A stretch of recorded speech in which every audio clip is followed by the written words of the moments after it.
না, অবশ্যই দেখেন, একটা উইনিং টিমে মানে আমরা যেভাবে জিততেছিলাম ওই জায়গা থেকে যদি আমরা আবার দুইটা ম্যাচ হারি তো অবশ্যই একটু ব্যাকফুটে যেতে হয়, যেহেতু একটা পয়েন্টের খেলা।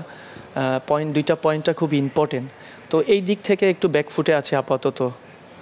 আর বড় ম্যাচ দুইটা হেরে গেছে ইতিমধ্যে, যেহেতু যদিও শিরোপা অনেক দূরে, পয়েন্টের খেলা, করণীয় কি এখন? না, যেহেতু টুর্নামেন্টটা অনেক বড়, তো আপনার প্রত্যেকটা ম্যাচ ইম্পর্টেন্ট, ম্যাচ বাই ম্যাচটা ইম্পর্টেন্ট। আমরা যদি টার্গেট করি দুইটা পয়েন্ট করে, এইটা ইম্পর্টেন্ট যে প্রিমিয়ার লিগে। তো সামনে যে ম্যাচটা আছে 7 রাউন্ডে, ওই দুইটা পয়েন্টটা আমাদের জন্য খুবই ইম্পর্টেন্ট। যে আমরা যদি দেখা যাচ্ছে, আপনি যদি পুরা ডিপিএল দেখেন, আমার দেখা মতে মনে হয় বিগত 7-8 বছরে এমন ডিপিএল হয়েছে কি না যে এখনও কেউ কনফার্ম না। যে দেখাচ্ছে থাকে না ওই যে আপনার কি বলে যে কেউই কনফার্ম না, বাট যে কেউ যে কোনো মুহূর্তে উপরে উঠে যেতে পারে এমনই আর কি। বাট এখনও সুযোগ আছে, বাট আমার মনে হয় ম্যাচ বাই ম্যাচ আগানোটা খুব ইম্পর্টেন্ট। এটা সবথেকে ইম্পর্টেন্ট যে দুইটা পয়েন্ট আমরা যে রাউন্ডে থাকুক না কেন, দুইটা পয়েন্ট নেওয়াটা খুব ইম্পর্টেন্ট। এবং আমরা যদি এরকম পয়েন্ট বাই পয়েন্ট আগাইতে থাকি তো আমাদের জন্য ইজি হয়ে যাবে। এবং দেখা যায় যে আমরা 6টা ম্যাচ হয়ে গেছে, 6টা ম্যাচের ভিতরে ম্যাক্সিমাম বড় ম্যাচগুলো চলে গেছে। তো সামনে যে ম্যাচগুলো আছে সেই পয়েন্টগুলো যদি ফুলফিলভাবে কভার করতে পারি, হোপফুলি আমরা একটা ভালো পজিশনে যেতে পারি। আপনার ব্যাটিং নিয়ে একটু কথা বলতে চাই। লাস্ট দুইটা ম্যাচে আপনি রান পেয়েছেন, মনে হয় যে একটু যদি উপরে খেলার সুযোগ পেতেন তাহলে ব্যাটিংয়ের ব্যাপারটা আরেকটু দলে কন্ট্রিবিউট করতে পারতেন। না, এমন কিছু না, যেহেতু আমাদের টিমে ব্যাটসম্যান অনেক আছে। দেখেন, আপনি তো দেখছেন আমাদের ব্যাটসম্যান অনেক বড় লাইন আপ। তো এখানে যেদিন যে সুযোগ পাবে সেদিন সে ভালো করবে। আসলে এটা আগে আর উপরে বা নিচে এমন কিছু না, যে যেমনভাবে নিজেকে মেলে ধরতে পারবে সে সেভাবে পারফর্ম করবে। শেখ মেহেদীর মূল কাজটা হচ্ছে বোলিং করা, উইকেট তোলা, বাট উইকেটের নামের পাশে শেখ মেহেদীর নাম হিসাবে উইকেটটা সেভাবে এখন পর্যন্ত নেই।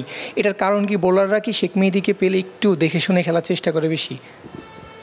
না, এমন কিছু না। দেখেন, আপনি যদি চিন্তা করেন যে আমি মনে হয় 6টা ম্যাচ খেলেছি, 6টা ম্যাচের ভিতর মনে হয় 3টা ম্যাচেই 10 ওভার বল করেছি, যেহেতু আমাদের বলিংয়ের অপশন আছে একটু।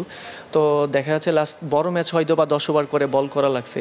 আর তারপরে আপনি যদি দেখেন যে উইকেটগুলো কিন্তু যে ওরকম উইকেট টেকিং উইকেট না, যে স্পিনার সহায়ক বা পেস বল সহায়ক উইকেট ছিল না। আপনার বিপিএসপিতে যেমন টাইপের উইকেট হয় যে একটু রান বেশি উইকেট হয় আর কি। তো এই জায়গাটা আপনি যদি রান কন্টেন্ট করতে পারেন, একটা দুইটা উইকেট নিতে পারেন বা রান কন্টেন্ট করতে পারেন, এইটা টিমের থেকে সব থেকে ইম্পর্টেন্ট জিনিস। যে আপনি 10 ওভারে 80 বা 90 খাইলেন, 3 উইকেট পাইলেন, এটা কিন্তু কাজে আসবে না। দিন শেষে কিন্তু রানের খেলা, রানটা বড় হয়ে যাইতেছে। তো এখানে আমার মনে হয় প্রিমিয়ার লিগে যেহেতু বিকেএসপিতে ম্যাক্সিমাম ম্যাচ খেলতে হয় আমাদের, তো এখানে রান কন্টেন্ট করাটা খুব ইম্পর্টেন্ট। তারপর আপনি রান কন্টেন্ট করতে গেলেও দেখা যায় বিকেএসপির মতন জায়গায় রান ধরে রাখা যায় না। আসলে রান হবে কোনো না কোনো ওয়েতে। তো এই জায়গাটা খুব চ্যালেঞ্জিং থাকে আসলে বলারের ক্ষেত্রে।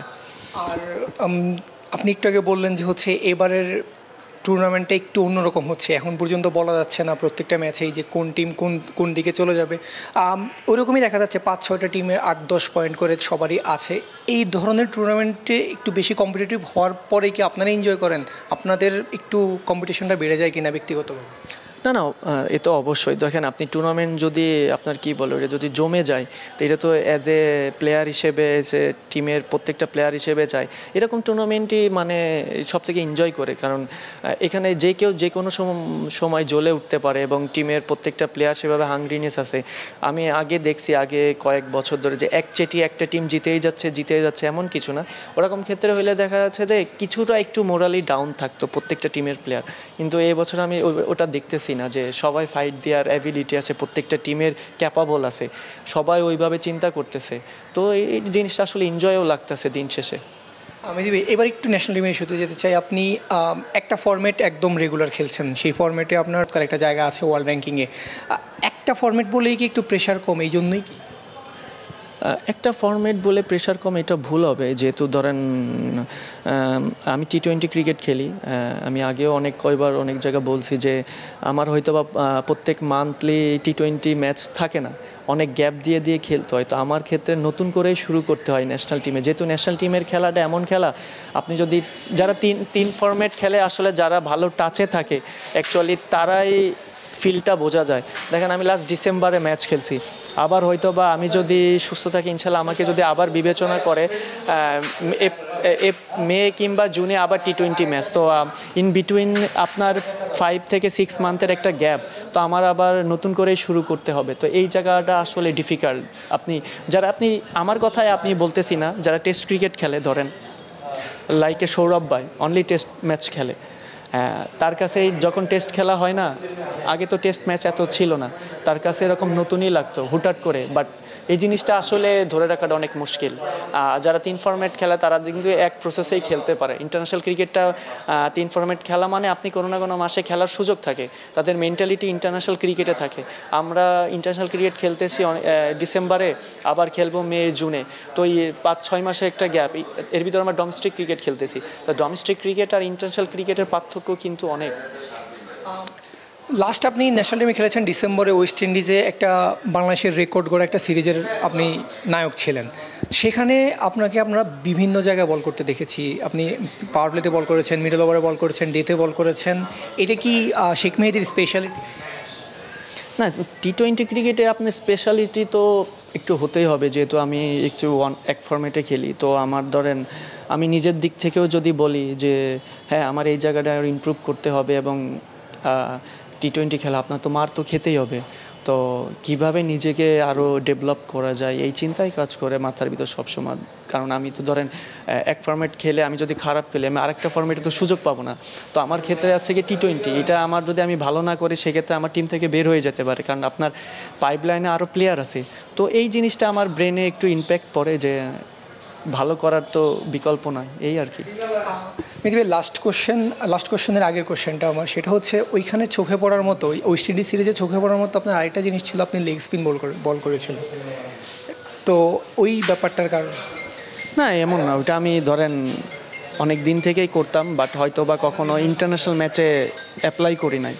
তো আমি হয়তো বা সেদিনকার মনে হইতেছিল যে জনসন চার্লস ছিল, ও ইজিলি পিক করতেছিল অফ স্পিন, এদিক ওদিক সরে ব্যাটিং করতেছিল। তখন মাথার ভিতরে একটা চিন্তা আসতো যে ওরা একটা ডিফারেন্ট কিছু করি যদি কিছু হয়, বাট ওটা একটাই করছি, একটাই হয়তো বা ওর জন্য ভেরি আনফর্চুনেট, আমি লাকি যে ওটা ভালো জায়গায় বল পড়ে গেছে। লাস্ট কোশ্চেন, শেখ মেহেদী একটু আগে বলেছিলেন যে হচ্ছে আমি যেহেতু একটা ফরম্যাট খেলি আমাকে অনেক কিছু করতে হয়, কম্পিটিশনটা কি তাহলে নিজের সাথেই যে আমাকে টিকে থাকতে হবে? অবশ্যই এটা নিজের সাথে নিজের বিকল্প নেই। আমি এক ফরম্যাট খেলি আর 3 ফরম্যাট খেলি, আমি কোনো প্লেয়ারের সাথে আমি করতে পারবো না। নিজের লড়াই নিজের সাথে, কারণ প্রত্যেকটা প্লেয়ারের নিজস্ব স্কিল থাকে। তো প্রত্যেকটা প্লেয়ার নিজস্ব স্কিলের সাথেই লড়াই করে তার স্কিলটা কত ডেভেলপ করা যায়। আমার ক্ষেত্রেও সেম, আমি নিজের সাথে নিজের লড়াইটাই বেশি করি, কারণ দিন শেষে বাংলাদেশ টিম যাকে যখন প্রয়োজন হবে তখন বাংলাদেশ টিম তাকে তখন খেলাবে আর কি, এটাই চিন্তা করি আর কি। ধন্যবাদ, শুভকামনা আপনার জন্য নেক্সট ম্যাচের জন্য।